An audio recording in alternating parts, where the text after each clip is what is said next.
I think I've actually directed 3 films I never got paid for at all. I remember one of them, I got paid, then had to give it back because the producer was in a terrible way and came to me with the sob story of being destitute, and I gave him the feedback and thought I must not make a habit of doing this, and I also must not work with this bloke again.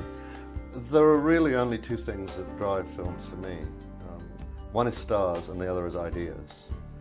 And if you're not going to have stars, then you'd better have ideas. I recall once we came to our employees and said, well, we are in trouble. I remember 2 had to go, and it was my worst nightmare.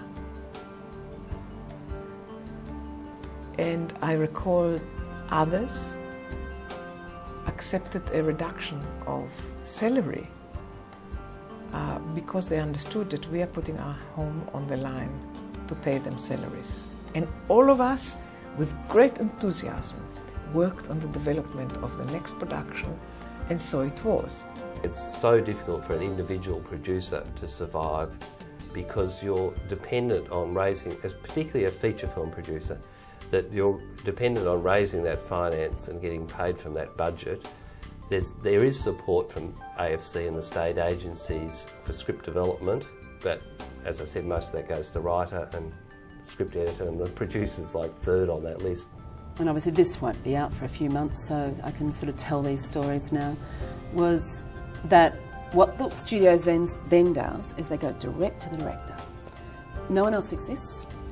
And they go, so what are you going to do about this, this, and this, and this, and this, and this, and this? This is to a director who'd just been told she was close to Fellini and was God's gift to the universe in Snowdome Land, which is Sundance. And it is Snowdome Land. You know, it's like, oh, you're a genius, everyone's a genius, except the producer and the writer, but everyone else is a genius. No, I think Keith got a fair bit. Well, Jeff Gilmore at Sundance was actually a very gracious director. But so it was very difficult. Within 2 days, the phone calls were at her. Now, I didn't know that was going to happen. I had no idea. And then how would I find a place for myself in that? Because she actually now has 6 agents and 3 managers and 2 reps, and all her Australian reps are there. What I've learned, first of all, is there are an enormous number of flakes in this business, or tyre kickers, people who pretend that they have access to finance and don't have it themselves. So you have to be aware of them, especially people who ask for money up front for finding money for you. Avoid them like the plague. That's the first thing that I've learned. Secondly, I've learned that there is practically no money whatsoever in Australia for making films. Sales can be from $10,000 to several million, so how do you make a decision? I think that effectively when you're starting out, what you're doing is working out what you have to have, and you just have to go and ask for it. Film business is really all about getting other people to want to do what you're doing. What about networks? Are they regarded as producers if they produce programming? That's a big question.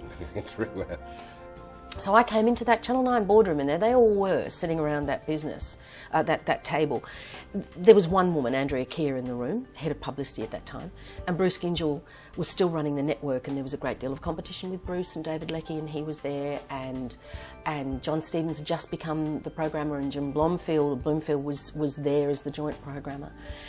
And I got to pitch. Chris Noble asked me to pitch, so I pitched it, and I prepared, and I honestly pitched my heart out. And it was such a scary thing to do because their attention spans were like gnats at that time. It had been a very long lunch. Here was I pitching something which was all about women in that network, which has traditionally not been all about women. And you know, it was Bruce Gyngell. He sat across the room and he smiled at me, and I went, thank you, God. And I pitched to Bruce and he smiled. And I walked out the door with an order. At that stage, he wanted series, 13 1 hours.